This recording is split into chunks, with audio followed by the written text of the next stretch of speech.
Good morning, everyone, again. Thank you for joining this week's Weekly Wave. We do have a bit of information to talk about this week. So right off the bat, if you change slides for me, please.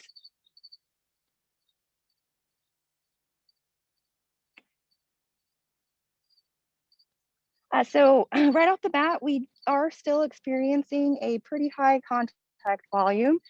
So our office is asking at a minimum, please give us at least 24 to 48 hours to respond to any given email or voicemail. We'll try to get back to most of you the same day that we get that email, but in some cases, we are just getting too many contacts that then we are able to answer in one given day. So please do give us 24 to 48 hours. If you're emailing us, you will get a auto reply from our inbox explaining pretty much the same thing I just said.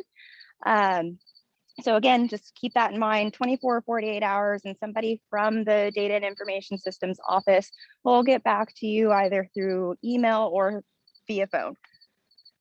Also, this is just a reminder in general, whenever you all are emailing us, we do have a lot of your student demographic information, so it is not necessary to put a student's full name in an email to us. All we do need is a local ID or the STN if you have that available to you in your student information system. We, again, just do not need full names in an email through a voicemail. Do not leave that information. STN or local ID. That's all we need to be able to look up those students, generally speaking.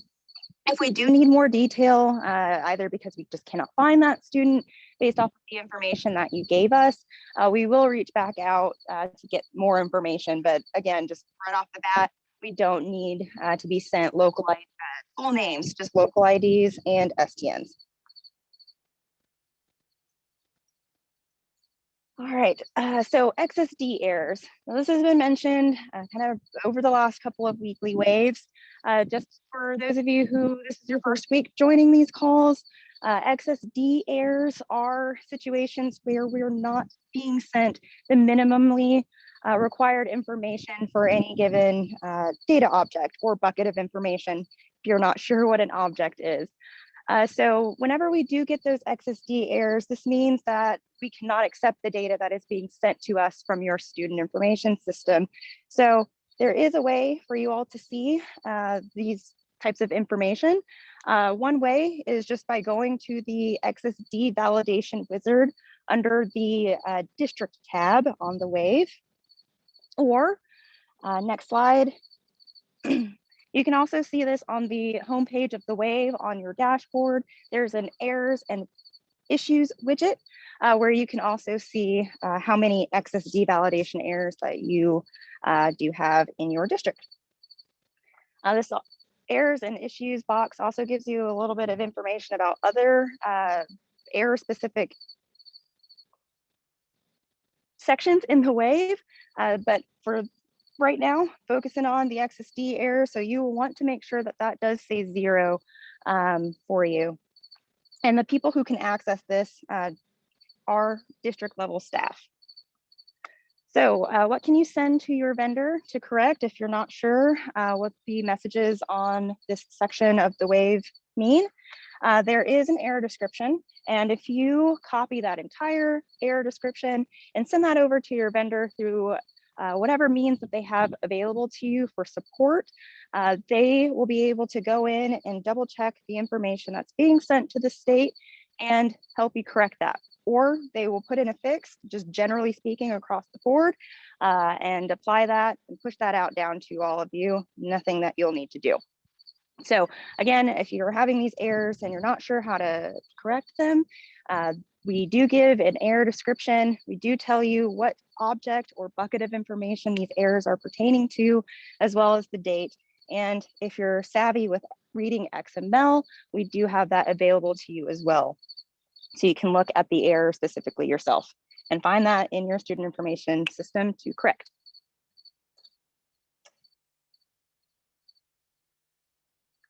So what are student information system vendors working on We will have a little bit of an update for one vendor later on this afternoon, but to my knowledge right now, vendors are working on a few XSD related issues across the board.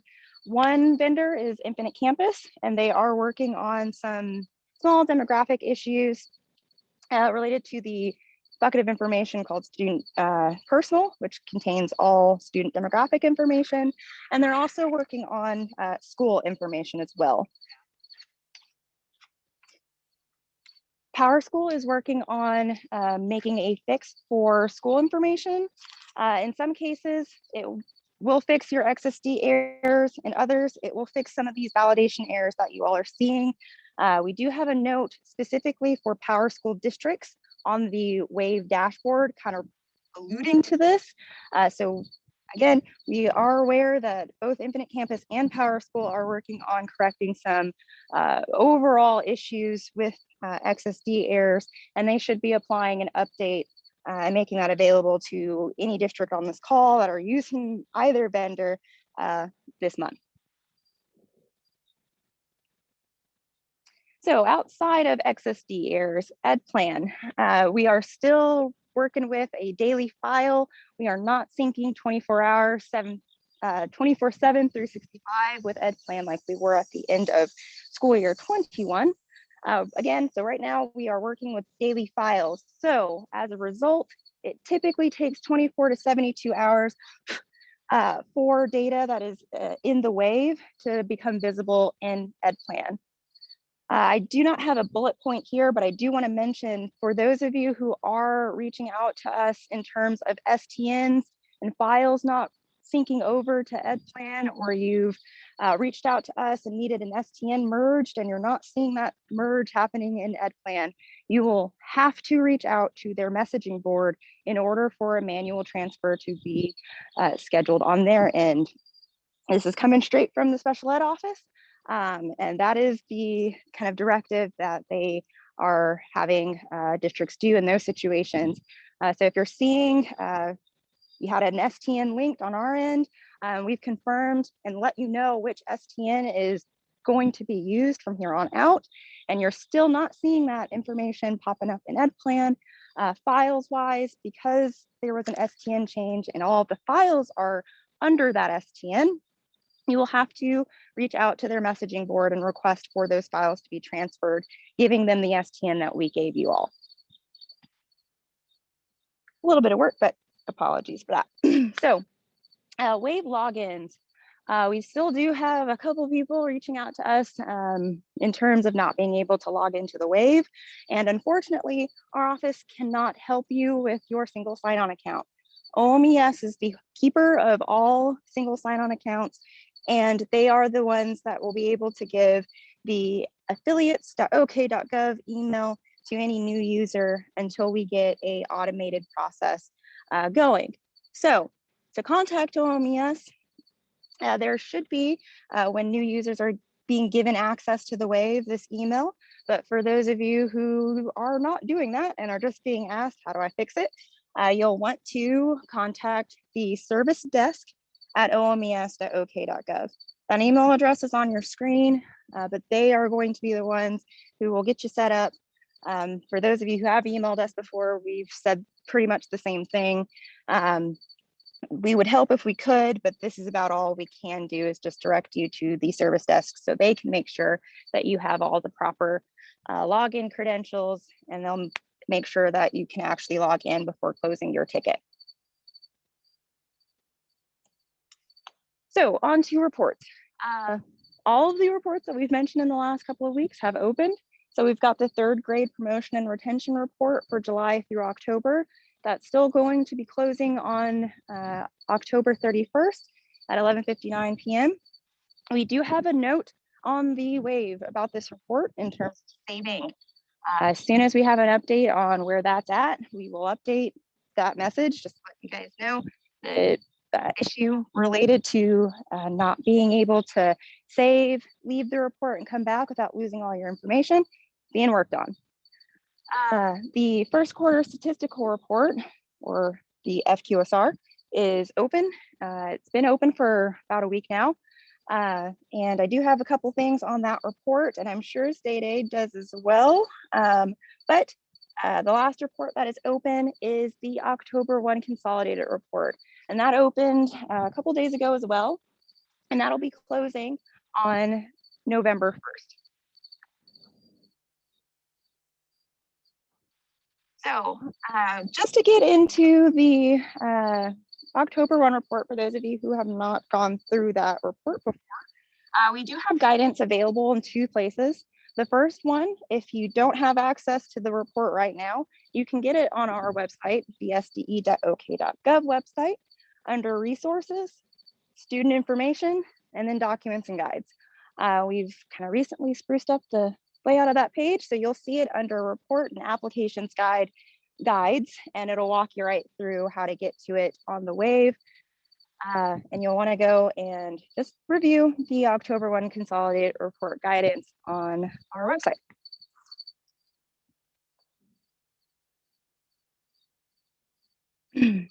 Or the FQSR report. Into the FQSR report, just a couple housekeeping reminders for this. I'm sure for those of you who have been speaking with state aid, they've been saying the same thing. So first off the bat, everything hinges on your calendars. So if your calendars are not correct on that FQSR report, it will cause issues when you start looking at your student data. So we ask that if you do have any calendar errors or warnings in the data validation wizard, that is the first thing that you correct if you're trying to get this report corrected. Secondly, if you've got any attendance related errors, and you have no calendar errors, because again, everything is related to your calendars. So if you have cleared out all your calendar errors, you're good to go, and you still have attendance errors sticking around, either reach out to us or find the situation in your student information system that's causing that error and make that update. Now, we do request for calendars on Tuesdays, Thursdays, and Saturdays, and calendars many more days than that. So we should be getting updates on both at least a few times a week if your student information system vendor isn't set up to send us those changes automatically. And the FQSR report continued. When you get into the report itself, again, you'll want to make sure that your calendar information is showing up correctly for the first and second tier of that report. Then once all that information looks good, you can move on to looking at your student data. And you've got 3 pieces of information that you're really looking at here. I do have membership twice on here, but you're really looking at your membership attendance and transportation numbers and making sure that matches up with the reports that your student information system can print out. That's what your REOs are going to be going out and auditing later on. So make sure that those are good to go. If you're off or missing any students, you want to make sure that you're also looking at find missing students. This section of the report just houses any student that is excluded for any given reason. Some reasons it is appropriate for us to be excluding students just based off of, say, their basis of admission or the reason why they're enrolling in your school. So if you have any students that are excluded on that report, you want to make sure that you're looking at the reason why. And if it's a reason that you can fix, such as the student doesn't have a birthday or an entry date, for example, you'll want to make sure that you're entering that information in your student information system or reaching out to us if you're 100% sure that it is and you're just not seeing it on the state side.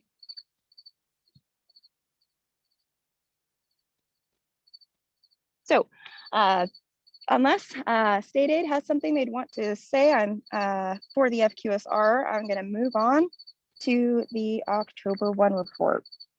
Lakeisha, I do want to say something.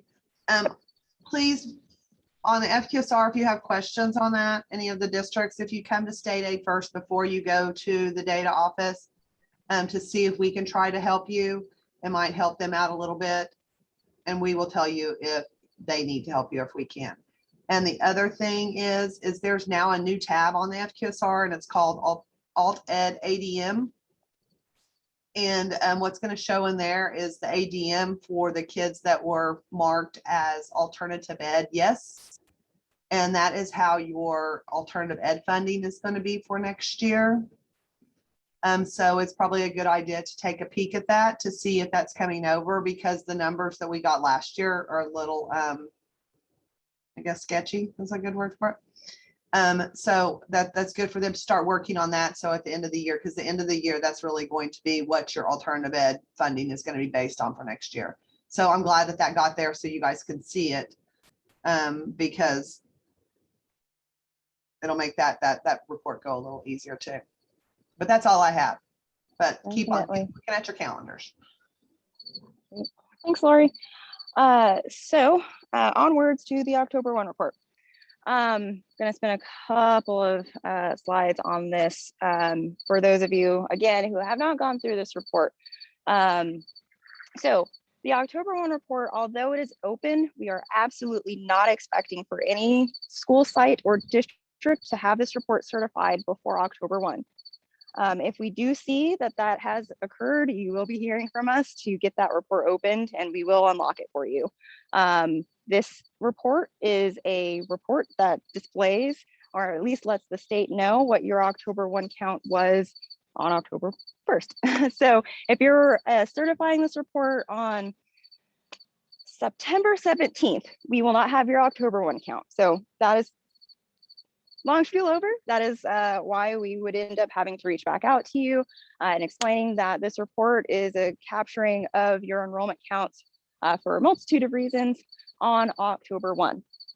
So this period of time right now until September 30th is a review process to make sure that all the students that you're expecting are showing up on the report, that if there are any students in Find Missing Students, that you're getting that corrected. If you're missing students and they're not on either section of the report, that you have time to reach out to the state and we can troubleshoot what's going on. So next slide. So you'll find the October 1 report. For those of you who are on this call, you have access to the wave. So under the reporting tab, there is a section called State Reporting Certification. When you click on that, you'll get to the next slide. And you'll get to this section here where it has a list of all of the wave reports, whether or not they're closed or open. You'll see a list of a bunch of reports. And the one you're looking for is the October 1 consolidated report. And if you're looking at the dates, this is an old picture. The due dates and whatnot on the previous slide there, but you'll want to click on October 1 to get to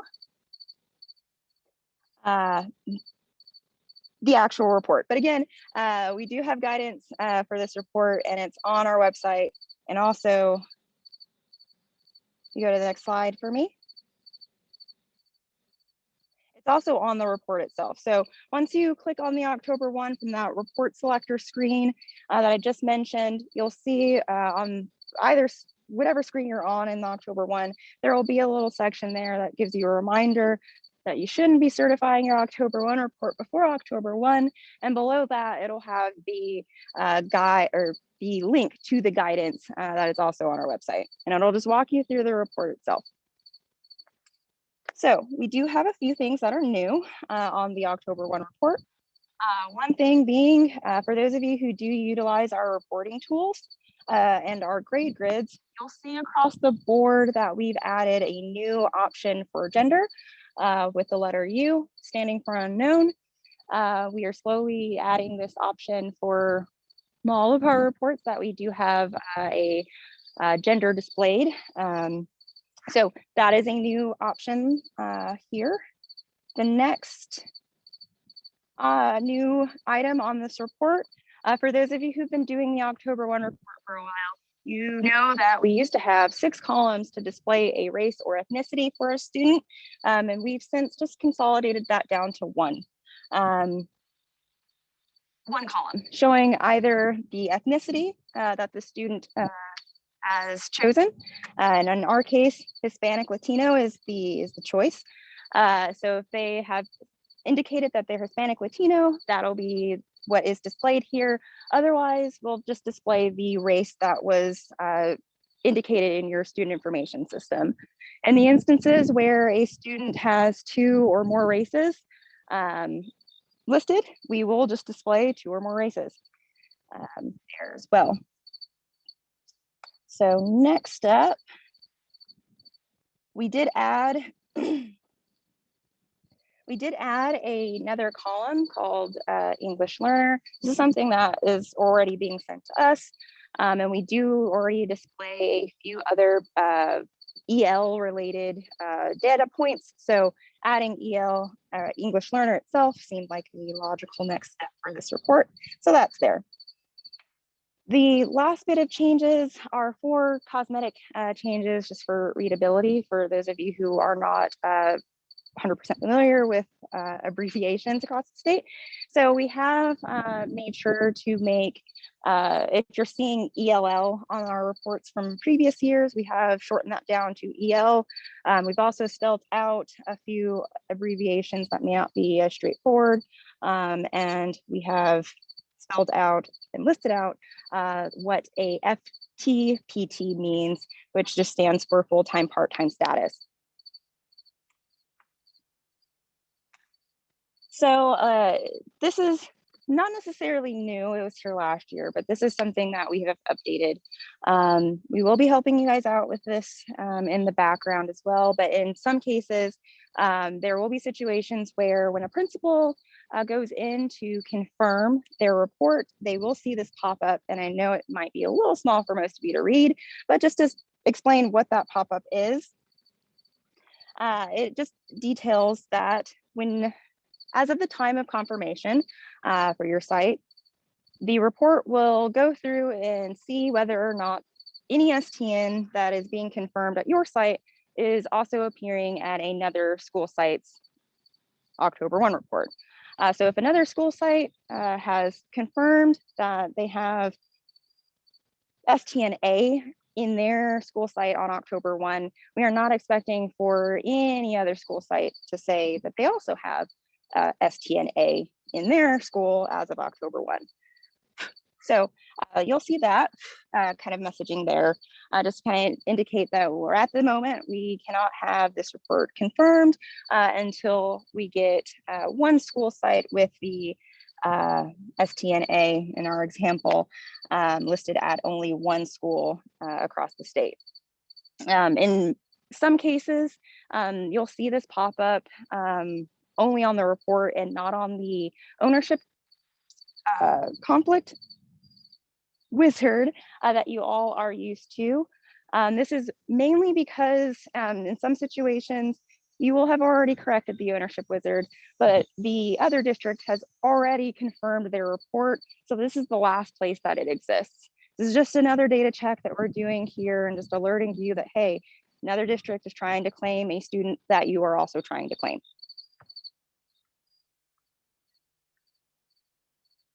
So I've already kind of mentioned this earlier. This is another view of that errors and issues widget on the Waves homepage. But just in terms of report steps, you want to make sure first off the bat that you're checking your wizards and making sure that those are at as 0 as they can be. There are some situations, specifically with EL students, where you might still see some errors that have nothing to do with the report. Just in general, you'll want to make sure that your STN wizard at least is 0, your ownership wizard is at 0, and you maybe will have a few records sitting in the data validation wizard because technically what you're putting into your student information system is correct. Just to give an example, say in the situation where we have a student who is in a EL program, but during the home language surveys, the parent or guardian put in English across the board. Not necessarily something that we're going to come right out and say, you must fix this. This is just something that we're saying heads up, doesn't necessarily meet our business rules, but we're not going to exclude a student for you all putting in the information that you're being sent via a parent or guardian.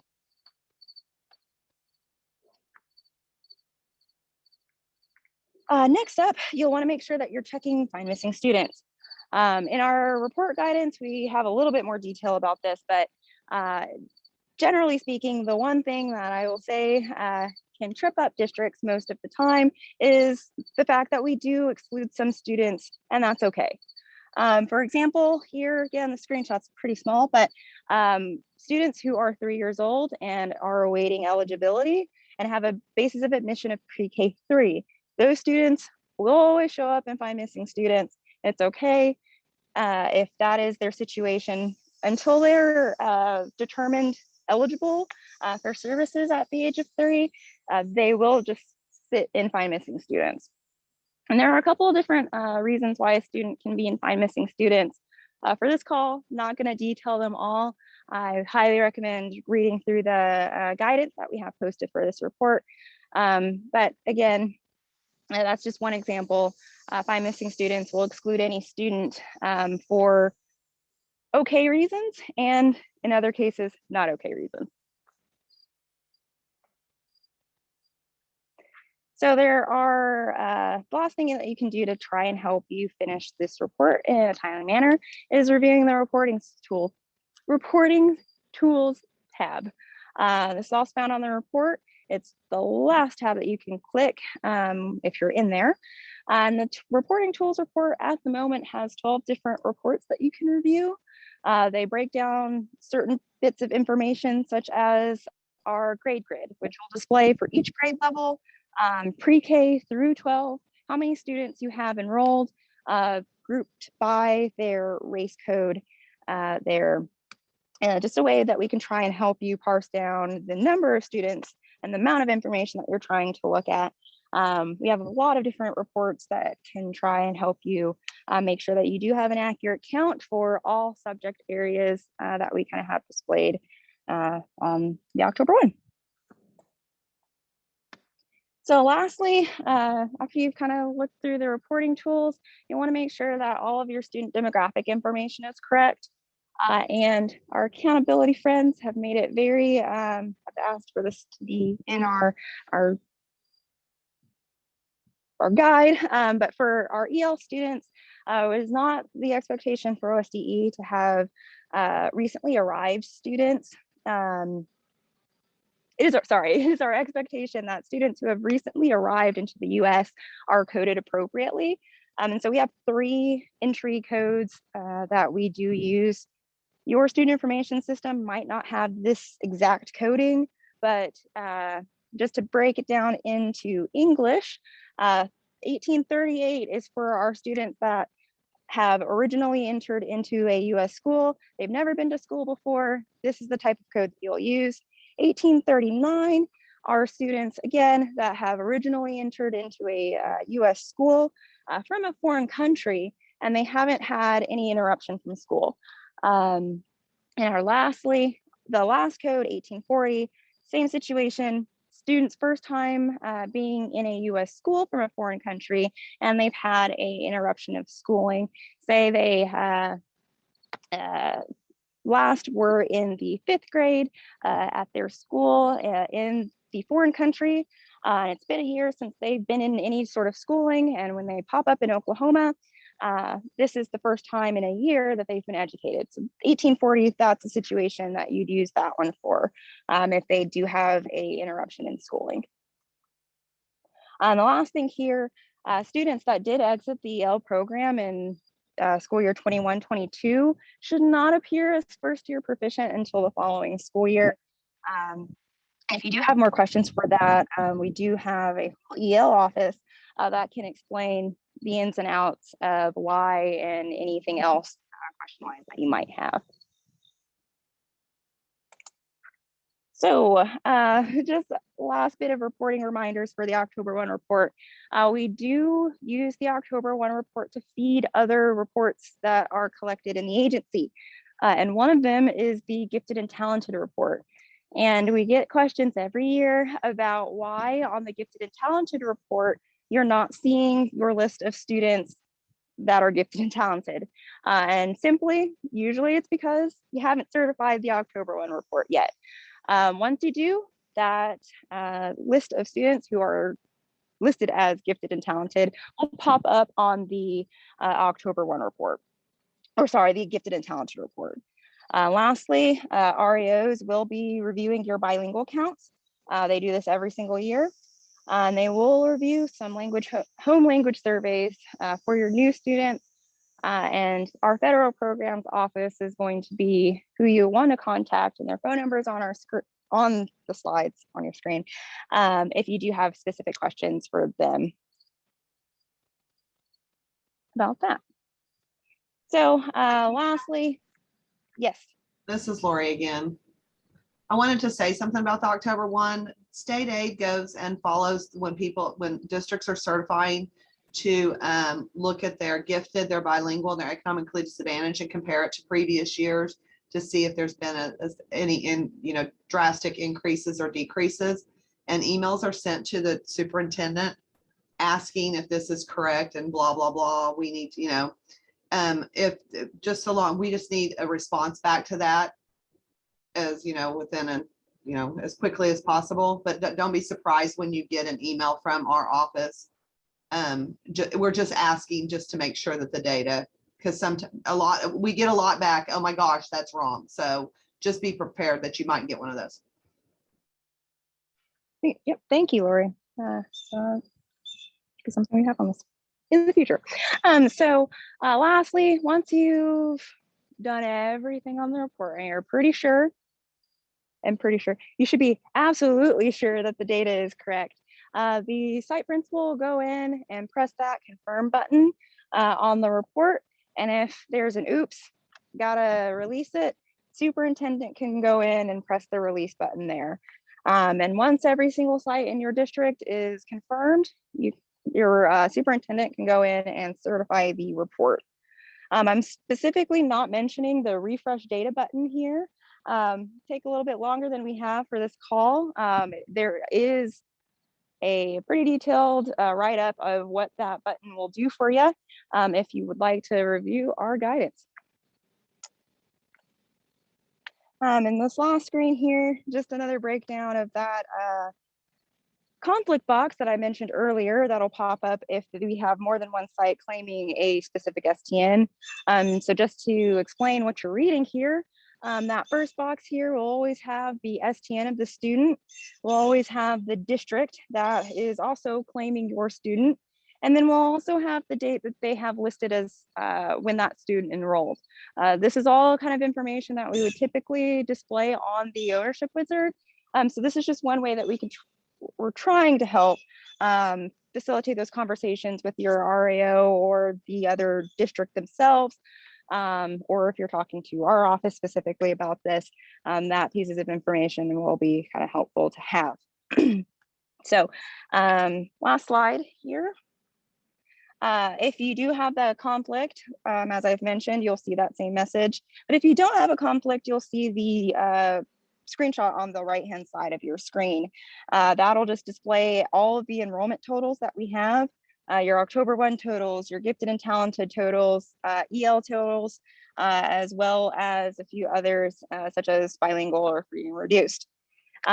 This is all information that we'll be using for state and federal reporting. So again, it's super important that you are absolutely sure that this information as of October 1 is correct, because we will be using it for state and federal funding. So we're not expecting for there to be changes happening to the data after the fact.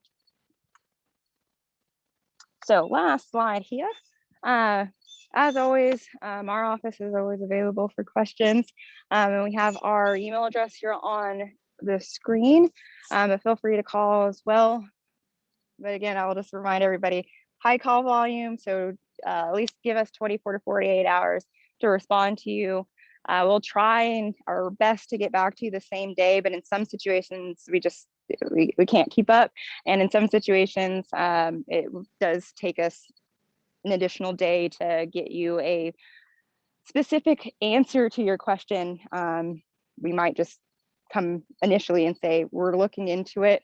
Those are situations where it's going to take us a little bit more time, and we might ease out of that 24 to 48 hour response time to get your whole issue resolved. And we do have quite a bit of guidance available on our documents and guides website. We have our request schedule that we send out automatically every morning at 6 a.m. to every single student information system vendor. We request certain pieces of data on certain days. That's there. All of the report guidance that I mentioned, also there. We have a couple of guides that'll walk you through some of the more commonly occurring validation errors while we fix the whole application that you all are using now. We do have guides there that might be helpful to you. So if you haven't looked at our student information documents and guides website, I would definitely recommend you guys doing that. So right now I'm gonna stop the recording and take a look at the chat.